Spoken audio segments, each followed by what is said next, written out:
Muy buenos días.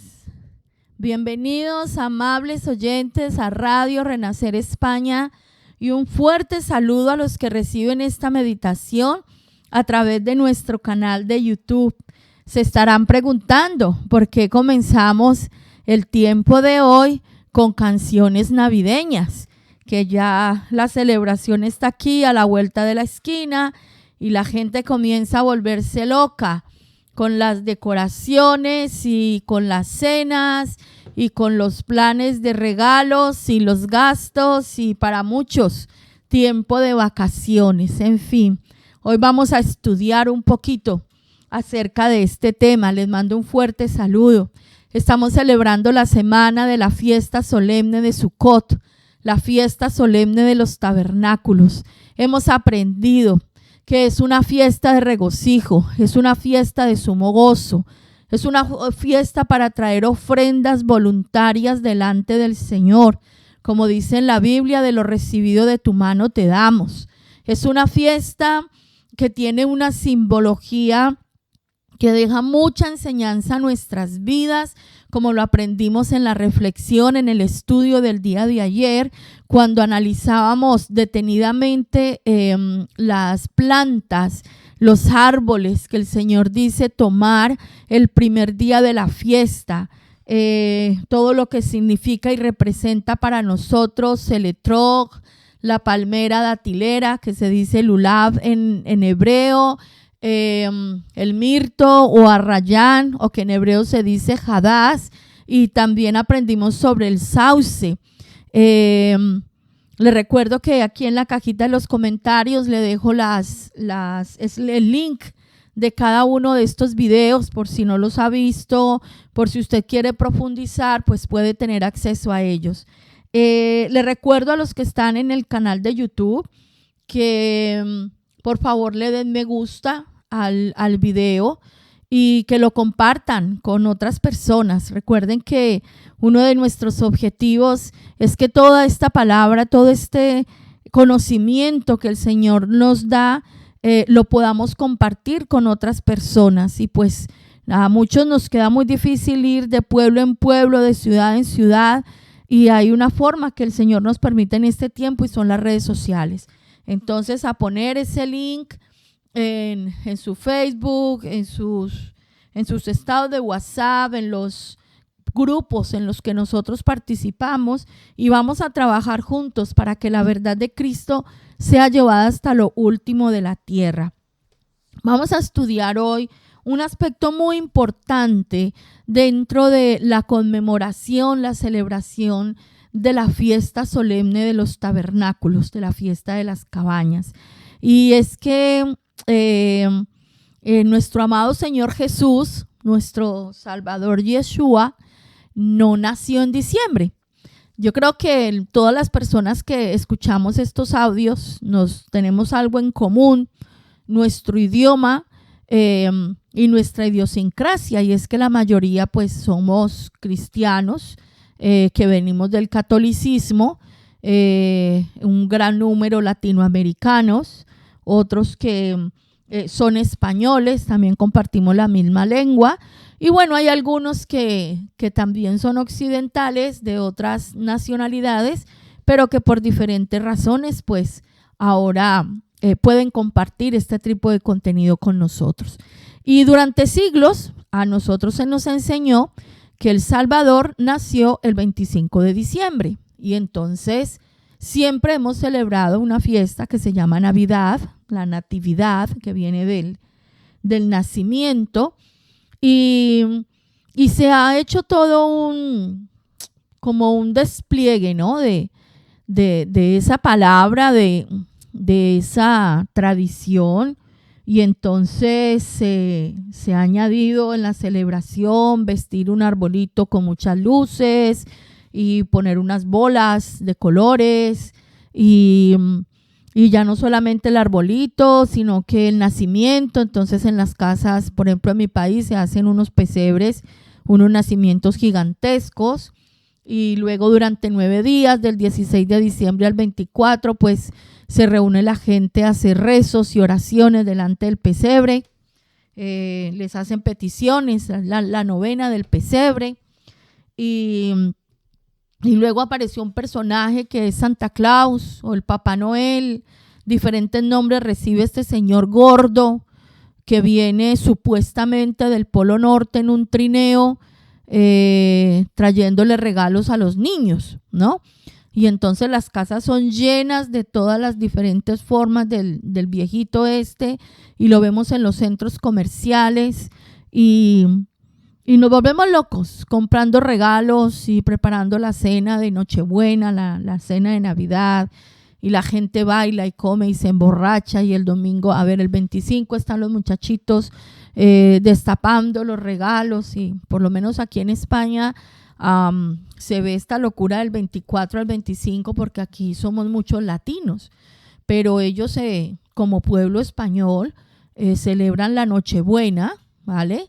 Y luego los regalos se los reparten el 6 de enero, que según la tradición es el día que llegan los Reyes Magos a traer los presentes y los regalos. Entonces es tiempo de regalos. Esto es lo que nos han enseñado, esto fue lo que creímos durante toda nuestra vida y a través de generaciones, pero una vez más todo esto es una mentira y es un engaño, y vamos a ver cómo a la luz de la Escritura nosotros podemos encontrar el verdadero tiempo en el cual nació el Señor y cómo fue que las cosas sucedieron a la luz de la Escritura, ¿vale?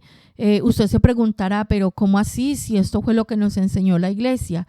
Recuerde que por allá en el año 1300 algo hubo un concilio, se conoce como el Concilio de Nicea, donde se reunió un emperador de estos que ya había sido nombrado papa, y se sentó y totalmente anuló toda la historia, toda la conexión que tenía la iglesia como tal con la Torá, con la escritura hebrea, que es la Biblia original, con las costumbres, por decirlo así, los mandamientos que habían sido ordenados, y se rompió totalmente esa conexión entre el catolicismo y el judaísmo y todo lo que tiene que ver con la práctica espiritual religiosa del pueblo hebreo. Entonces en ese concilio de Nicea se hicieron muchos cambios. Se cambió el día de adoración del Shabbat para el domingo, y comenzaron a darle forma a su religión católica. Y una de las cosas que tenían que hacer, recuerden que esto era un imperio que no podía perder poder, dinerito, impuestos y tal, y la religión, la parte espiritual siempre ha sido algo fuerte en medio de los pueblos, pues era necesario que todas estas provincias que dependían de Roma pues estuvieran sujetas, y lo mejor fue coger toda su idolatría y sus fiestas paganas y sus cultos paganos y ajustarlos al cristianismo como tal. Entonces, hace unos días en el devocional en Ezequiel capítulo 8 hablábamos cuando las mujeres endechaban a Tamuz en las puertas de afuera del templo, en la visión que tuvo Ezequiel. Pues el 25 de diciembre lo que se celebra es el nacimiento de Tamuz, que recuerden que Tamuz era el hijo de Semiramis y de Nimrod, en aquellos tiempos cuando nació esa religión pagana por ahí en el libro del Génesis. Y lo que se celebra el 25 de diciembre de verdad es el nacimiento de Tamuz. Recordemos que comienza el invierno, es ya un tiempo frío, creo que se conoce como el equinoccio de invierno, y el otro es el solsticio de verano, el día más largo del año. Entonces ellos dijeron, pues venga, le cambiamos el nombre y las cosas siguen igual. Entonces ya no vamos a celebrar a Tamuz, sino que nació Jesús, y esa misma imagen de Semiramis con el bebé en los brazos, que ya le habían puesto 50,000 nombres, pero era conocida en general como la reina del cielo. Entonces ahora era María con Jesús en los brazos, y así fue viniendo toda la cosa, ¿no? Fueron trastornándolo todo, Y eso fue lo que usted y yo recibimos, eso fue lo que usted y yo aprendimos, y en eso es en lo que hemos vivido toda nuestra vida. Vamos a mirar las razones por las cuales hoy nosotros podemos saber que Yeshua, nuestro amado Señor Jesús, nació durante la fiesta de los tabernáculos. Quiero que me acompañe al Evangelio de Lucas, capítulo 2, versículos del 1 al 3. Vamos a mirar la primera evidencia que nos puede llevar a cuestionarnos si realmente el Señor pudo haber nacido un 25 de diciembre. Lucas 2 del 1 al 3 dice: aconteció en aquellos días que se promulgó un edicto de parte de Augusto César que todo el mundo fuese empadronado. Este primer censo se hizo siendo Cirenio gobernador de Siria, e iban todos para ser empadronados, cada uno a su ciudad. Esto fue lo que trajo el movimiento de toda la gente, ¿no? De acuerdo con lo que dice aquí la escritura, vino a terminar con el nacimiento de Yeshua en un lugar muy poco común, un lugar muy poco raro, muy poco habitual, inesperado, que era una chocita. A nosotros nos enseñaron que era un pesebre donde había una mula, donde había un buey, donde había muchos animales. Para todos es sabido que ese lugar no es para nada limpio, ni está apto para que una mujer pueda dar a luz. Conociendo la cultura hebrea y conociendo la Torá, las normas de higiene, es muy difícil poder creer que en Belén, que es una población que está a solo 10 minutos de Jerusalén, en una convocatoria que se hacía que todo el pueblo subiera, se mandara a una mujer que iba a dar a luz a un lugar sucio y lleno de excremento de animales. No podía ser, porque eso es contaminación, no solamente física, sino también espiritual para un judío.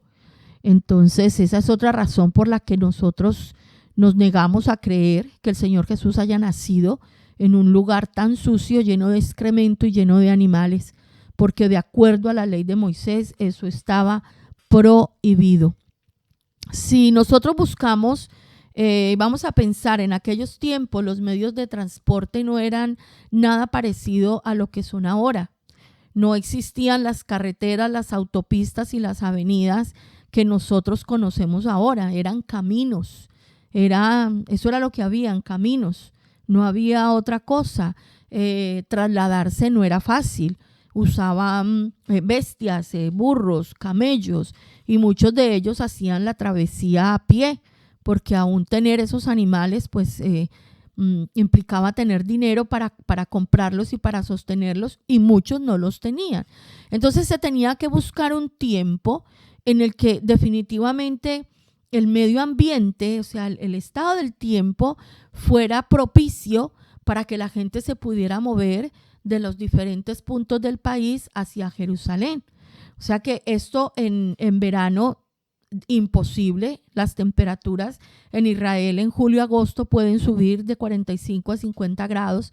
El calor es horroroso. Y luego sabemos que en el tiempo de en diciembre pues viene el invierno, viene el frío y vienen las lluvias. O sea que si hubiese sido todo este movimiento como nos han enseñado para el 25 de diciembre, en pleno invierno, hubiese sido una tarea bastante complicada y difícil para que la gente se pudiera trasladar. Tiempo de lluvias, tiempo de frío. Vamos a mirar que el mes de diciembre, que así se conoce en nuestro calendario gregoriano, es el último mes del año, ¿verdad? En Israel, en el calendario hebreo, ese mes de nosotros, el mes de diciembre, corresponde al mes de Kislev, que es el mes noveno en el calendario bíblico. Recuerde que el calendario bíblico es diferente al calendario gregoriano.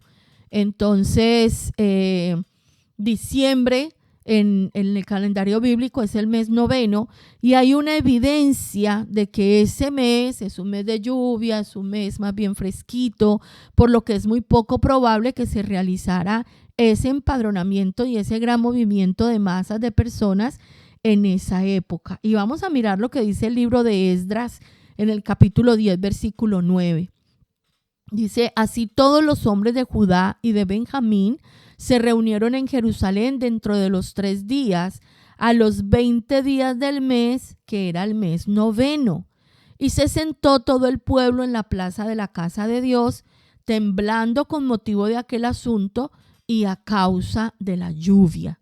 Así que este mes noveno, que es diciembre para nosotros, es un mes de lluvia, es un mes donde ya hace frío, por tanto es muy poco probable que la caminata se pudiera dar, el censo se pudiera realizar en esos días. Otra evidencia que tenemos de este mes de Kislev la encontramos en Jeremías capítulo 36, versículo 22, cuando dice que y el rey estaba en la casa de invierno en el mes noveno y había un brasero ardiendo delante de él. Un brasero es como una chimenea, ¿no?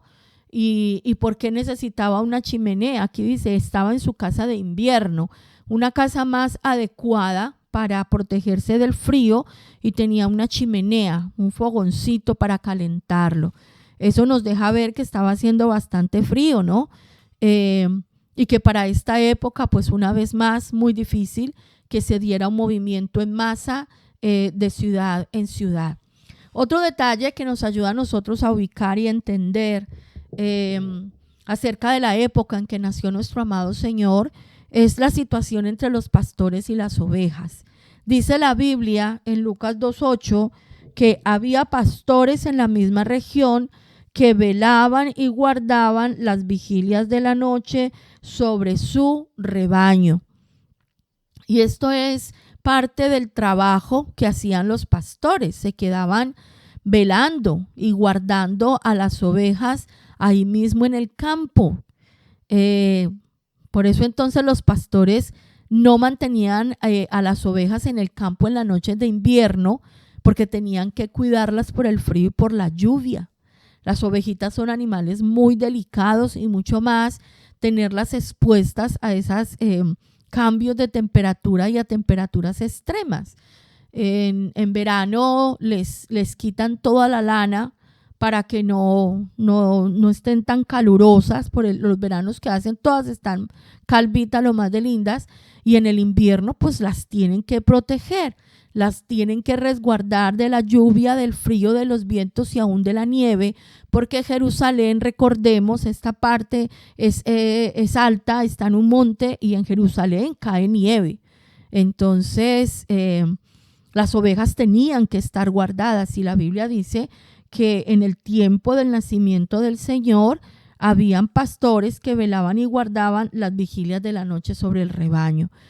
No era posible que el 25 de diciembre estuvieran los pastores con sus rebaños ahí afuera, cuidando de ellas a la intemperie.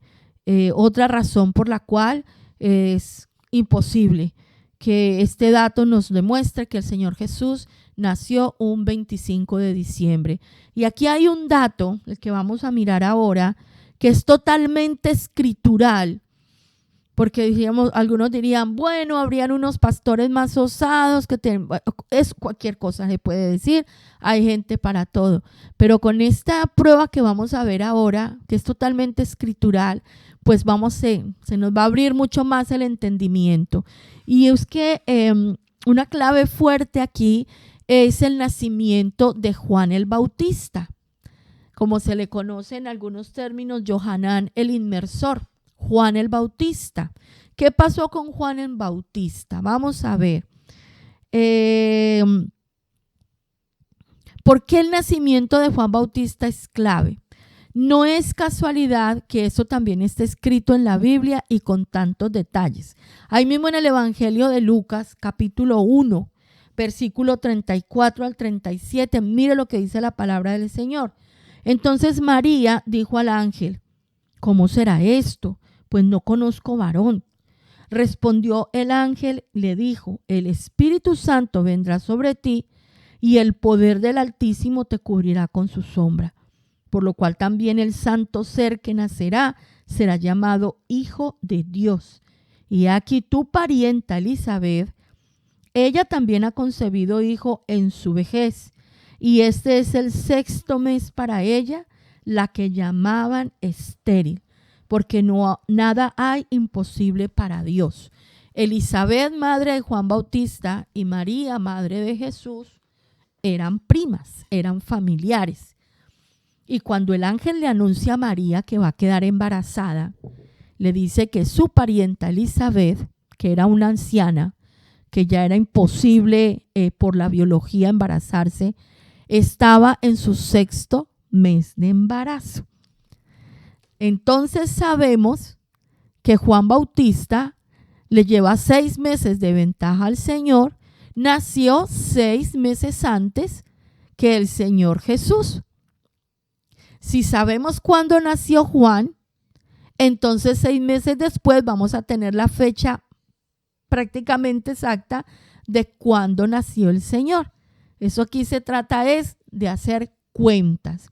Sabemos entonces, Johanán, Juan Bautista y Jesús se llevaban 6 meses, eran familiares, eran primos, así que no hay ninguna forma de pensar que esto sea una casualidad. Esto estaba escrito y planeado. Este evangelio de Lucas nos muestra además que Zacarías, el padre de Juan, era un sacerdote. Él estaba ese año en el templo. Dice aquí en el evangelio de Lucas, en aquella época cada sacerdote tenía un tiempo definido de servicio al año. No quiere decir que porque eran sacerdotes, en cualquier momento del año podían venir, oficiar y hacer algún trabajo dentro del templo. La mayoría del servicio de los levitas era en otras ciudades. Recuerde que los levitas vivían en ciudades a lo largo de todo el territorio de Israel, y el trabajo de ellos era recaudar las ofrendas, organizar todo lo que tuviera que ver con subir al templo, enseñar la Torá, los principios, los mandamientos a las personas que vivían en su alrededor. Ellos tenían mucho trabajo, pero no todo lo hacían en el templo. Para poder servir en el templo había que desempeñar ese rol que se había establecido para cada clase sacerdotal. Recuerde que había una diferencia entre el sumo sacerdote, los sacerdotes y los levitas. Habían unos turnos para cada casa sacerdotal, pero en las fiestas de peregrinaje obligatorio, que son 3, todos los sacerdotes tenían que subir a Jerusalén. Eso lo aprendimos ayer en el libro de Deuteronomio. Hay 3 fiestas solemnes en las que es obligatorio que los varones suban a Jerusalén. Y es en la fiesta de los panes sin levadura, la fiesta de la Pascua, en la fiesta de Shavuot, que es la fiesta de las semanas, y en la fiesta de Sukkot. Todos los varones tenían que subir, por lo tanto, todos los sacerdotes tenían que participar, porque había mucha gente que llevaban ofrendas para presentarle al Señor, o sea que había mucho trabajo, había muchos peregrinos y había mucho por hacer. Entonces vamos a desglosar un poco todo esto. ¿A qué clase pertenecía Zacarías? Eso nos lo dice la Biblia en el capítulo 1 del Evangelio de Lucas. Dice el versículo 5, hubo en los días de Herodes, rey de Judea, un sacerdote llamado Zacarías, de la clase de Abías. Su mujer era de las hijas de Aarón y se llamaba Elizabeth. Ambos eran justos delante de Dios y andaban irreprensibles en todos los mandamientos y ordenanzas del Señor, pero no tenían hijo, porque Elizabeth era estéril y ambos eran ya de edad avanzada. Aconteció que ejerciendo Zacarías el sacerdocio delante de Dios según el orden de su clase, conforme a la costumbre del sacerdocio, le tocó en suerte ofrecer el incienso, entrando en el santuario del Señor. Y toda la multitud del pueblo estaba afuera orando a la hora del incienso. Mira, aquí están datos muy claves. ¿A qué orden sacerdotal pertenecía Zacarías? A la clase de Abías. ¿Vale? Eso es muy importante que lo tengamos en cuenta. Le tocó ese día, aquí dice que le dieron suertes. Como eran tantos sacerdotes, entonces se repartían las tareas porque había mucho por hacer. Y justo a Zacarías le correspondió en ese tiempo de su servicio, de acuerdo a la casa sacerdotal a la que él pertenecía, le tocó en suerte entrar a ofrecer el incienso, entrar en el santuario del Señor para ofrecer el incienso. Era un tiempo de oración, era tiempo de estar en la presencia del Señor y allí haciendo esa ofrenda del incienso, que son las oraciones de los justos, recibe la visitación de un ángel que le anuncia que su mujer va a quedar embarazada y lo que tenían que hacer con ese varón. Ese varón, Juan Bautista, sería un nazareo. Desde ese mismo momento sería consagrado al Señor y tenía una tarea muy importante que hacer.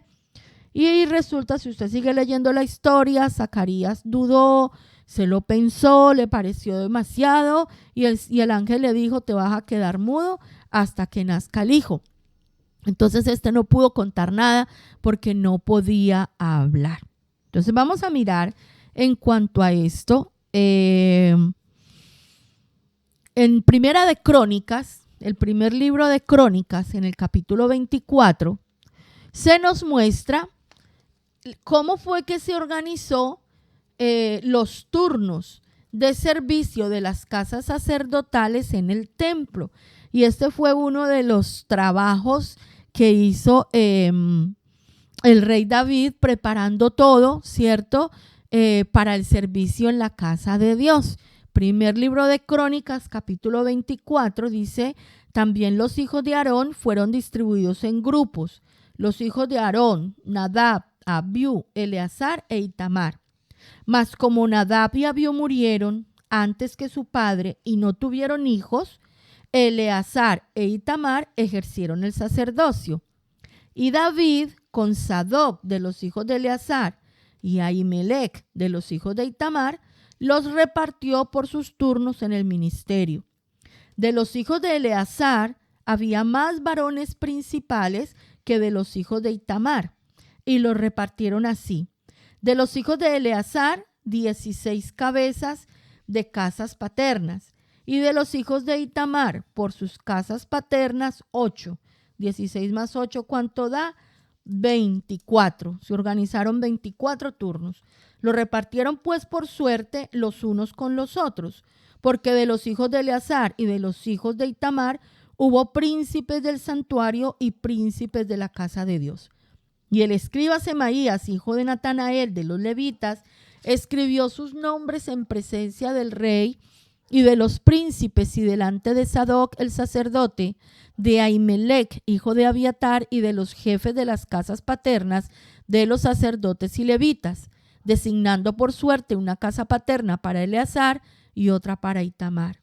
La primera suerte tocó a Joiarib, la segunda a Jedaías, la tercera a Arim, la cuarta a Seorim, la quinta a Malquías, la sexta a Mijamín, la séptima a Cos, la octava a Abías. La casa de Abías tenía que servir en el octavo lugar, ¿vale? La novena a Jesúa, la décima a Secanías, y así siguen hasta la número 24. Entonces aquí vemos cómo este sacerdote Zacarías, padre de Juan Bautista, que pertenecía a la casa sacerdotal de Abías, su servicio se debía hacer en el octavo turno. Ese era el momento en que él tenía que ir al templo a servir. Recuerde que en las 3 fiestas superiores todos los sacerdotes tenían que subir. O sea, el servicio que daban en esas 3 ocasiones no les era contado, no era contado, tenido en cuenta, mejor decirlo así, para contar de Shabbat en Shabbat cuando le tocaba a cada clase sacerdotal. Entonces, el orden sacerdotal al que pertenecía Zacarías era la clase de Abías, era la octava, ¿vale? De estas 4 clases que servían, una semana cada ciclo, se comenzaba la cuenta en el mes de Aviv, que es el primer mes del calendario bíblico. por allá marzo, abril, de acuerdo como caiga, porque ya sabemos que el calendario bíblico es solilunar, ¿vale? Entonces, en el mes de Aviv, por allá por los días de la Pascua y eso, comenzaba la cuenta. Dice, servían 2 veces al año, ya que el calendario lunar tiene 48 semanas. Con excepción de las semanas que les tocaba repetir, que eran los días de las 3 fiestas de peregrinaje, así quedó acomodado de manera perfecta por Dios. O sea, todo esto está escrito en la Biblia. El ciclo comenzaba en el mes de Aviv, entre marzo o abril, más o menos. Y ese tiempo en el calendario judío, Aviv lo llamó el Señor, Nisan le cambiaron el nombre después de Babilonia. Entonces vemos que ya este era el tiempo en que Zacarías tenía que venir a servir en el templo. Hay otra evidencia histórica. Hay un historiador que se llama Flavio Josefo, que ha dejado muchas evidencias acerca de lo que era la vida y las cosas que pasaron en aquellos tiempos. Si usted puede conseguir libros de Flavio Josefo, créame que usted va a crecer tremendamente en esto, porque en ese libro, este historiador explica que había 24 distritos y cada uno de esos servicios o ciclos servían por una semana por clase. O sea, todas las clases servían 3 veces a la semana de una manera adicional por las fiestas de peregrinaje, como lo leímos en Deuteronomio 16. Comenzando los servicios cada Shabbat en ese mes de Aviv, exceptuando la fiesta de Pesach, que no se cuenta dentro del orden de las clases sacerdotales, igual que las semanas que servían. Así que el conteo de las clases se saltaba a la siguiente semana cuando terminaba la fiesta. Luego el conteo se vuelve a interrumpir por una semana cuando corresponde a la fiesta de Shavuot, que es Pentecostés, que es otra fiesta de peregrinaje. Y se llega finalmente a la semana número 8, que era cuando precisamente estaba sirviendo Zacarías en aquellos días. Así que mirando todas estas fechas, es muy probable que cuando Zacarías recibe la visita del ángel para anunciarle que va a ser padre, es después de pasar la semana de Shavuot, y esto es aproximadamente el mes de Sivan, que es a mediados de junio. En el mes de junio, a mediados de junio, fue el anunciamiento a Zacarías de que vendría su hijo. Entonces, mire cuántos datos claves podemos considerar para entender la verdadera época en la que nació el Señor Jesús. 24 órdenes de sacerdotes, cada ciclo iniciaba en Shabbat. Zacarías sirvió en la 8ª orden en su clase. En las 3 fiestas participaban todos los sacerdotes, y aproximadamente 9 meses y medio nos dan 40 semanas, que es el tiempo aproximado de gestación de un bebé. Eso lo sabemos por la biología, ¿cierto? Si la anunciación se dio a mediados de junio de que su esposa Elizabeth daría a luz, y este hombre, después de que termina su servicio, regresa a su casa, tiene intimidad con su esposa Elizabeth, como lo establecen en cada Shabbat, así lo viven ellos, fue en ese tiempo que Elizabeth concibió. Eso es algo extraordinario, ¿no? Porque, como nos dice la Biblia, eran mayores, era estéril, nadie se esperaba que ella fuera a quedar embarazada, o sea que su embarazo era considerado un embarazo de alto riesgo. Por eso María va a verla y se queda un tiempo con ella. Dice el versículo 23 de Lucas 1, cumplidos los días de su ministerio, se fue a su casa. Después de aquellos días concibió su mujer Elizabeth y se recluyó en casa por 5 meses diciendo, así ha dicho conmigo el Señor, en los días en que se dignó quitar mi afrenta entre los hombres. Miren cómo van cuadrando todo. Y al 6º mes del embarazo de Juan Bautista viene la anunciación a María por parte del ángel de que ella también quedaría embarazada. Entonces, si vamos a contar, si a mediados de junio que quedó esta mujer embarazada, contamos las 40 semanas del tiempo aproximado de un embarazo normal, podemos decir entonces que Juan Bautista nació en primavera, a mediados del mes de Aviv del siguiente año bíblico. ¿Y qué fiesta se celebra en esas fechas de la primavera? A mediados del mes de Aviv, la fiesta de los panes sin levadura. Mire cómo las fiestas solemnes nos enseñan tantas cosas. O sea que Juan Bautista nació para el tiempo de Pesaj, para el tiempo de los panes sin levadura, en el mes de Aviv. Dice Lucas 1:36, he aquí tu parienta Elizabeth, ella también ha concebido hijo en su vejez, y este es el 6º mes para ella, la que llamaban estéril. Eso lo acabamos de leer en Lucas 1:36.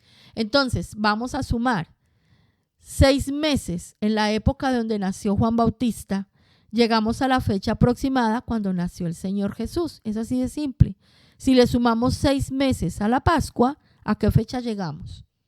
¿En qué época nos encontramos? ¿Qué fiestas se estaría celebrando en esos días? Llegamos a los meses de septiembre y octubre, cuando se celebra la fiesta de Sukkot. Recuerde esto, la fiesta de Pascua es la tarde del 14 de Aviv y el 15 de Aviv es el día donde comienza la fiesta de los panes sin levadura y es un Shabbat. Ese es el primer mes y Sukkot es el 15 de Tishri, el 7º mes del calendario bíblico, la época de la fiesta de los tabernáculos. ¿Está logrando entender esto? Yo creo que esto al principio uno dice, Dios mío, ¿qué es todo este relato? Pues mire, yo le animo a que si tiene que volver a poner el video, lo ponga, coja la Biblia, lea cada uno de los versículos, haga su propio croquis en un cuaderno, en un papel, para que esto le quede claro. 6 meses de diferencia había entre la gestación de Juan Bautista y la gestación de Jesús. Si Juan Bautista nació en Aviv, que era el mes 1, entonces no hagamos sino sumar, porque 6 meses después va a nacer Jesús, o sea que sería el mes 7º. Y en el mes 7º es cuando se celebra la fiesta de Yom Teruah, la fiesta del Yom Kippur y la fiesta de los tabernáculos. Juan 1:14 nos dice, aquel verbo fue hecho carne, habitó entre nosotros y vimos su gloria, gloria como del unigénito del Padre, lleno de gracia y de verdad. Esa palabra habitó fue tomada del griego esquinó. Literalmente se traduce tabernáculo, choza, tienda. También cuando habla de moráis, esa expresión de morar, es de tener un lugar donde llegar, donde estar, de tener un lugar donde establecerse. Como en una tienda habitó, acampó. Habla de tener un tabernáculo. O sea, es como que el Señor Jesús hizo un tabernáculo en medio de nosotros. Pensemos en esto, mis amados. La palabra habitó significa tabernáculo. Y es como pensar que en este momento Juan el apóstol está diciendo, aquel verbo se hizo carne, hizo un tabernáculo entre nosotros. No solamente porque se le dio un cuerpo físico como a nosotros, sino porque hay una conexión directa y un sentido más lógico en su nacimiento. Miremos cómo la misma palabra de Dios nos va mostrando y nos va enseñando todo lo que esto tiene que ver con el Señor Jesús. Dicen los sabios que esos que hemos llamado reyes magos, esos sabios que venían de Oriente, eran astrónomos, no astrólogos. Un astrólogo ese tiene que ver con el ocultismo. No, ellos eran astrónomos de ciencia, de estudiar las estrellas y todas estas cosas. Era gente formada, era gente estudiada. Buscaban, entendidos en la verdad del Eterno. ¿Quiénes eran? Eran judíos que se habían quedado en alguna provincia que le perteneció a Babilonia, Persia, Grecia. Recuerden que fueron todos sacados y todos los que fueron llevados a Babilonia no regresaron a Israel. Pero estos hombres tenían el conocimiento, conocían la profecía, y la Biblia nos enseña que ellos vieron una estrella y por esa estrella ellos entendieron que el Mesías había nacido. Una de las costumbres más arraigadas en la fiesta de Sukkot es que cuando se hace la sukkah, cuando se hace el tabernáculo, la enramada, el techo se tiene que hacer con hojas de árboles, que vimos algunos ayer, que no se puede quedar totalmente tupido, sino que tienen que quedar algunos orificios para que cuando la gente esté compartiendo, la familia allí en la sukkah, puedan ver el cielo, puedan estar bajo las estrellas y contemplarlas y puedan tener ese contacto visual que nos hace recordar, bueno, al pueblo de Israel, ese tiempo en que Dios los cuidó en el desierto a través de la nube que los calentaba en la noche. Entonces miremos toda esta evidencia. Esto no es una casualidad, que en el tiempo de Sukkot se demanda y se anuncia estar bajo las estrellas. Es una evidencia más de la poca probabilidad de que Yeshua haya nacido en diciembre. Datos que encontramos en los días de Sukkot: Salomón introduce el arca al templo con las 2 tablas de la Torá que van dentro del arca. Y en el primer libro de Reyes, en el capítulo 8, se nos dice que se llenó de gloria todo ese lugar. Y nosotros sabemos que Yeshua, nuestro amado Señor, es la palabra de Dios hecha carne, que fue introducida en medio de nosotros, que fue traída a nosotros. Por eso cuando Juan dice que vino y habitó entre nosotros y vimos su gloria, gloria como del unigénito del Padre, es lo que el Señor Jesús ha venido a hacer a nuestras vidas. Su gloria vino a llenarlo absolutamente todo. Ahora, a esta fiesta de Sukkot también se le llama la fiesta de las naciones. Recordemos el día martes en el video donde hablaba mi esposo acerca de los sacrificios y las ofrendas. Esos sacrificios de los becerros que suman 70. Fueron 70 becerros los que Dios mandó ofrecer en la fiesta de Sukkot. Ese número 70 representa a las naciones. Siempre recuerde eso. Y mire lo que dice el Evangelio de Lucas capítulo 2 en el versículo 32. Este será grande, será llamado Hijo del Altísimo, y el Señor Dios le dará el trono de David su padre, y reinará sobre la casa de Jacob para siempre, y su reino no tendrá fin. Mire qué tremenda esta palabra. O sea, cómo el Señor Jesús vino para traer revelación, para traer su luz a los gentiles y a todo el pueblo de Israel. El Señor Jesús es introducido a este mundo en ese cuerpo físico. Nació en una sukkah durante la fiesta de Sukkot, que representa la fiesta de las naciones, un tiempo para dar revelación a las naciones sobre la salvación que Yeshua y solo Yeshua puede traer. Él fue entregado por luz a las naciones. Sukkot es una fiesta de alegría y de gozo. También lo aprendimos esta semana. Y en Lucas capítulo 2, versículo 10, cuando se le aparecen los ángeles a los pastores, le dice: toda la multitud del pueblo estaba afuera orando a la hora del incienso, y se le apareció un ángel del Señor. Perdón, estoy leyendo en el capítulo 1. Voy al 2:10. Dice: pero el ángel les dijo: no temáis, porque aquí os doy nuevas de gran gozo, que será para todo el pueblo, que os ha nacido hoy en la ciudad de David un Salvador, que es Cristo el Señor. Vemos cómo en ese tiempo de gran gozo los pastores reciben esta gran noticia en medio de la fiesta de sumo gozo. Entonces, retomemos todo esto, mis amados. Esa idea de que el Señor Jesús nació en un establo, en medio de animales, en medio de la suciedad, eso no fue así. Eso no fue así. Eso, como se los expliqué en un principio, fue el divorcio que se gestó entre el cristianismo y la raíz hebrea de la fe. Y desde ese tiempo se ha tratado de desvincular al Señor Jesús con todo lo que tiene la escritura hebrea en su contexto original. Y entonces nada que tuviera que ver con el contexto hebreo podía formar parte de la nueva doctrina. Por eso usted y a mí nunca nos enseñaron las fiestas solemnes del Señor, Por eso usted y a mí nunca nos enseñaron la profundidad de Pesaj, lo que significa la cuenta del Omer. Nunca nos enseñaron que el primer mes del año es el mes de Aviv en la primavera y que el último mes del año no era diciembre, sino que es más o menos en febrero. A nosotros nunca nos enseñaron estas cosas, porque al enemigo, a aquel que está detrás de todo esto, le conviene que el pueblo de Dios crea un engaño y adore con engaños y haga cosas fruto del engaño.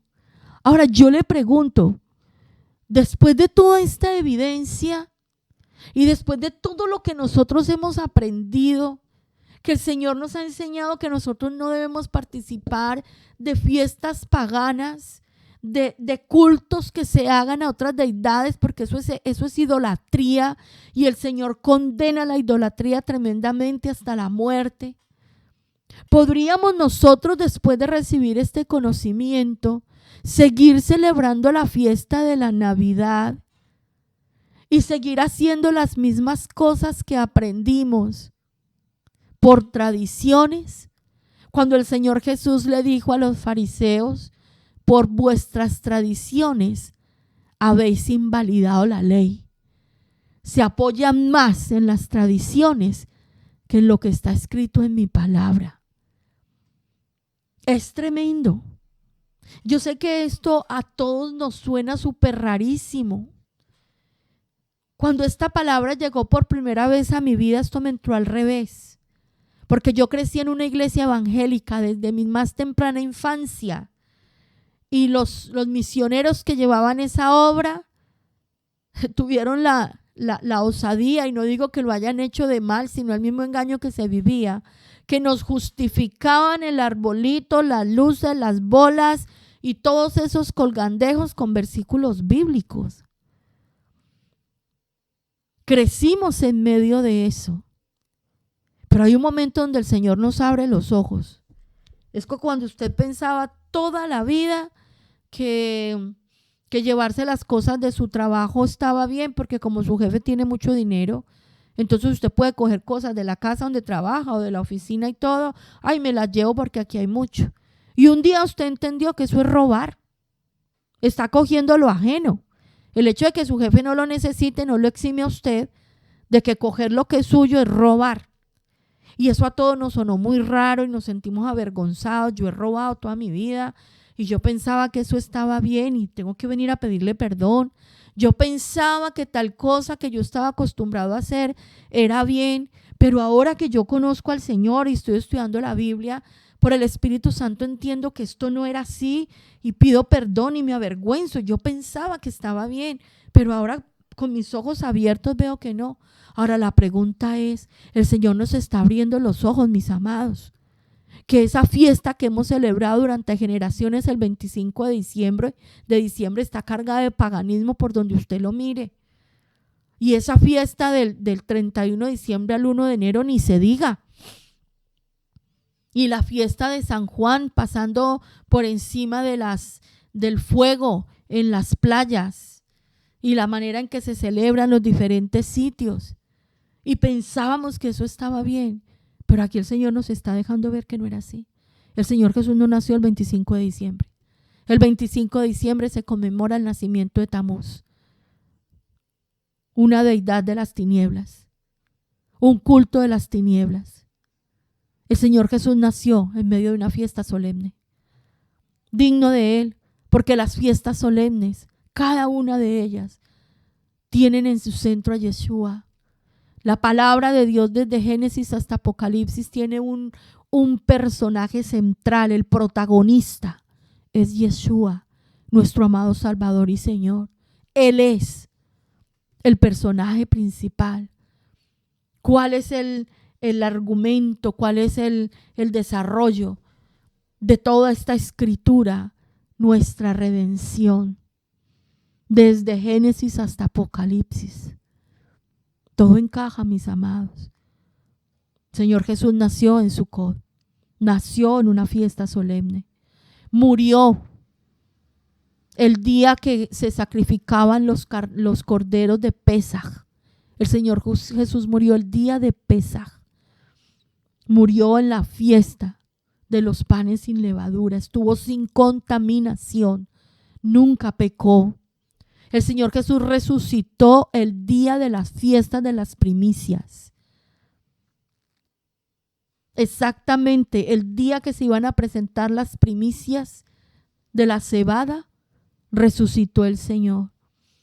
Y el día que se estaba conmemorando la fiesta de Shavuot, la fiesta de las semanas, cuando el pueblo hebreo celebra haber recibido la Torá, haber recibido la ley, ese día fue derramado el Espíritu Santo sobre esos discípulos que estaban en Jerusalén, varones, porque había tanta gente, porque estaba Jerusalén a reventar, porque es una fiesta alta, porque todos los varones hebreos estaban obligados a subir a adorar en el tiempo de Shavuot. Por eso estaban todos allá y había gente que hablaba otros idiomas porque venían desde lejos.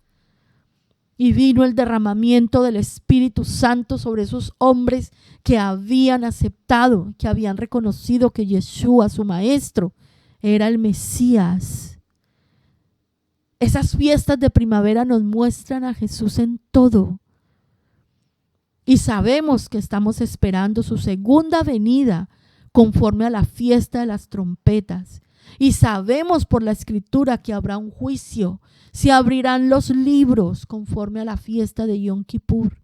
Y que después de eso se establecerá su reino, su reposo, conforme a la fiesta de los tabernáculos, y las naciones subirán a Jerusalén a adorar al Rey de Gloria.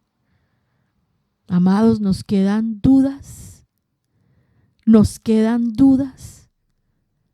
del cumplimiento profético de las fiestas solemnes del Eterno. Nos quedan dudas de que el Señor Jesús nació en Sucot.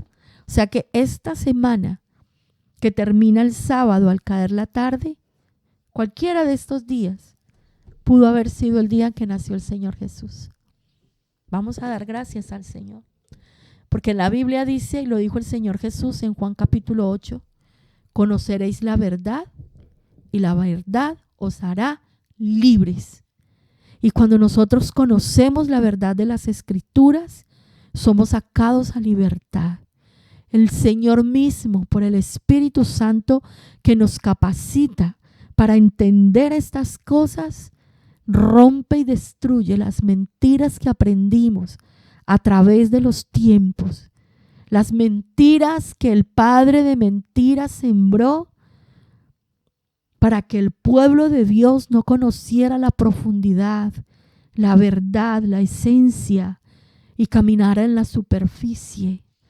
Porque cuando somos sacados a libertad, nosotros somos instrumento para ayudar a liberar a otros.